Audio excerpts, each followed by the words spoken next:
You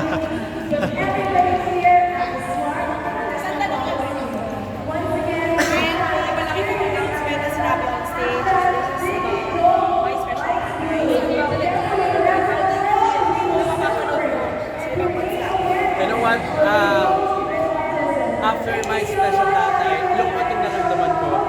Pero because hindi lang sa Philippines mapapanood ang my special tatay, kundi pati na rin sa Latin America, like Venezuela, Costa Rica, Mexico. And happy ako kasi dobling impact to para spread natin yung autism awareness. Hindi lang natin siya mapapa-spread dito sa Philippines, kundi pati na rin sa ibang bansa like America. At masaya ako na nagiging instrumento talaga ang my special tatay para makibahagi sa pag-spread ng autism at intellectual disabilities. Part of the concert, is also beneficiary of autism. Yes po. Yung concert na gagawin namin ni Rita Daniela sa Music Museum, para po sa pasasalamat sa mga taong sumuporta at nagmahal.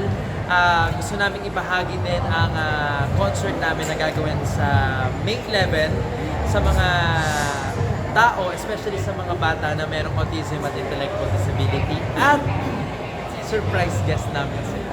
Ayan. Surprise ba yun? Parang hindi na, nasabi ko na, pero magiging malaking bahagi ang autism at intellectual disability, especially ang mga bata sa concert namin ni Rita, para pasasalamat at makabahagi sa pag-spread ng awareness ng autism at intellectual disability. Okay, thank you Ken, our friends from... Ay, hello po. Ken Chan, hi, good evening. Good evening po. Good evening, Kamusta? Armin Adina from The Inquirer. Hello. Before you did my special tatay, ano ang awareness mo sa autism? You know what, sabi ko nga kanina, hindi ganun kalawak yung knowledge ko, yung idea ko pagdating sa ganitong kondisyon, pagdating sa autism at intellectual disability. May idea ako pero hindi ganun kalawak. But because of my special tatay, pinaintindi niya sa akin.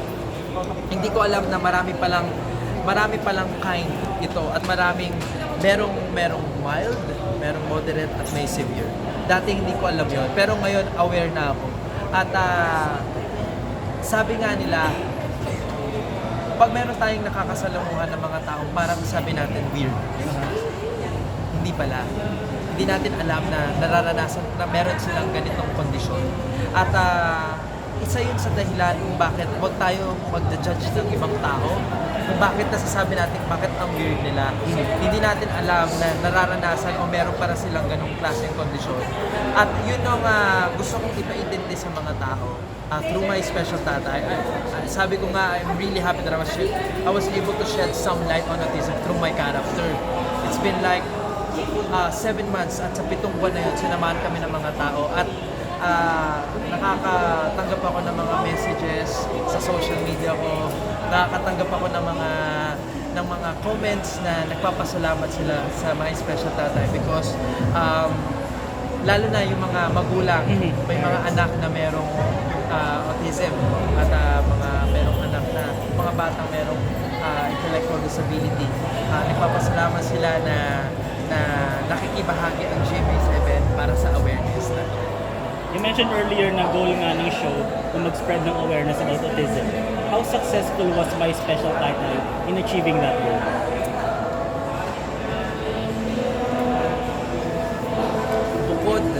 Bukod sa bonus na lang sa amin ang mga awards na natatanggap namin. Bonus na lang sa amin ang ratings. Bonus na lang ang tumagal kami, ang umeri kami ng matagal, ng 7 buwan.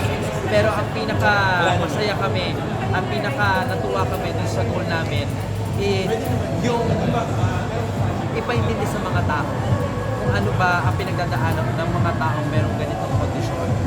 And sa tingin ko, nagawa namin yon, yung goal namin na maka-inspire ng mga tao at ipaintindi sa kanila ang autism at intellectual disability. At then yun yung pinaka-achievement ng My Special Tatay. Paano nabago ang buhay mo ng pagganap kay Boyet? Alam mo, sa totoo lang, yung ginawa ko dati na Destiny Rose, kung sa Destiny Rose, ang daming pintuan na nagbukas sa akin. Dito sa My Special Tatay, hindi lang pintuan, pati hindi lang pintuan, pati bintana pa. Pati bintana binuksan binuksan ng My Special Tatay sa akin. Kasi makagawa ka lang ng isang advocacy na tinatawag nila na advocacy. Sobrang blessed ko dahil unang teleserye ko po about sa LGBT at ngayon naman ang My Special Tatay. So, nakakagawa ko ng mga ganitong advocacy. Sobrang blessed and thankful ko. At lalo nang nalagawa ko ng My Special Tatay, yung character ni Boy. Sobrang masaya po ako dahil isang achievement to para sa akin. Magiging official collab team mo na ba si Rita? Rita? Ang daming clamor for you na, di ba? At laki Tambalang ng gawa sa Bobby. team up niyo. Sana. Pero hindi namin kasi in-expect eh. Hindi namin in-expect na tatanggapin kami ng tao, kami dalawa ni Rita. And huwag kayong mag-alala, maraming pa kaming sorpresa ni Rita para sa inyo. And pinaplano po namin So yan. after My Special Tatay, for sure may gagawin pa kayo ni Rita. Meron po. Can you give us the details of your concert? Date, time, venue. Yes po, ang concert namin ni Rita Daniela gaganapin sa What is it Music- called? My Special Love. Special. It will be on May 11 sa Music Museum. And happy ako dito sa concert na to kasi malaking bahagi dito yung mga bata na may autism at intellectual disability. And makaka-jamming pa namin sila. And meron silang performance dito at doon ako excited talaga. Ano message mo sa mga fans ng Tambalang Bobri?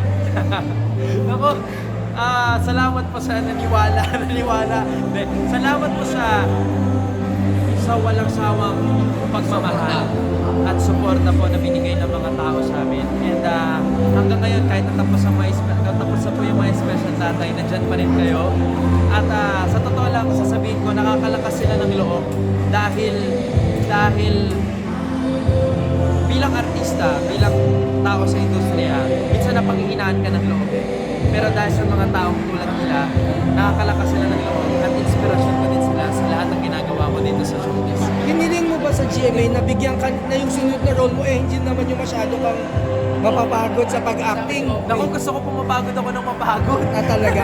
Sabi ko po sa kanila, tinatanong po nila ako, ano bang gusto mo pang gawin? Sabi ko, kahit halaman gagawin ko. Gusto ko po mapagod ako ng pagod, hindi ako magsasawang mapagod. Dahil sabi ko nga, itong mga challenging roles na binibigay sa akin ng GMA, nakakatulong ako sa mga taong nasa LGBT, mga taong nasa autism. So, masaya ako na kahit papaano sa munting paraan ko, nakakatulong ako sa kanila. Nagkaroon ba kayo ni Rita ng last moment bonding? Last moment banding namin ni Rita, umiyak kaming dalawa. Para sa eksena? Hindi po. Hindi, dalawa lang. After mag-cut ng director namin, hinawakan namin yung kamay namin, iyakap namin ng isa, walang tigil yung luha namin. And actually, hindi namin kailangan mag-banding dahil araw-araw nagbabanding yata kami ni Rita kasi araw-araw magkasama kami dahil sa mga projects na ginagawa namin. And